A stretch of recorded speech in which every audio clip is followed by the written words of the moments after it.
দক্ষিণ এশিয়ার ফুটবলে আবারও জমে উঠছে চিরপ্রতিদ্বন্দ্বী লড়াই। সাফ অনূর্ধ্ব-19 চ্যাম্পিয়নশিপের গ্র্যান্ড ফাইনালে মুখোমুখি হচ্ছে বাংলাদেশ ও ভারত। গ্রুপ পর্বে দুই দলের লড়াই শেষ হয়েছিল ১-১ সমতায়, তাই এবার ফাইনালে উত্তেজনা থাকবে আরও তুঙ্গে। সেমিফাইনালে দুর্দান্ত পারফরম্যান্স দেখিয়ে ফাইনালে উঠেছে দুই দলই।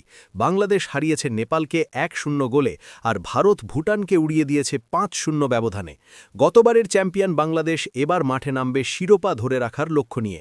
দলের আক্রমণভাগে রয়েছেন মোহাম্মদ আব্দুল রিফাত ফাহিম, রোনাল্ড সুরিভান ও মোরশেদ আলীর মতো গতিময় ফুটবলার, যারা কাউন্টার অ্যাটাকে যে কোনো মুহূর্তে গোল করে ম্যাচের মোড় ঘুরিয়ে দিতে পারেন। অন্যদিকে ভারতের শক্তি তাদের সংগঠিত মিডফিল্ড এবং আক্রমণাত্মক উইঙ্গাররা, যারা বল দখলে রেখে ধীরে ধীরে আক্রমণ গড়ে তুলতে পছন্দ করে।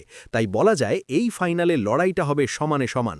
বাংলাদেশ চাইবে শিরোপা ধরে রাখতে, আর ভারত চাইবে গতবারের হারের বদলা নিতে।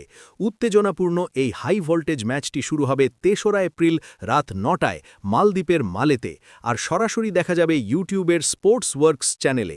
এখন দেখার বিষয়ে দক্ষিণ এশিয়ার মুকুট শেষ পর্যন্ত কার মাথায় ওঠে।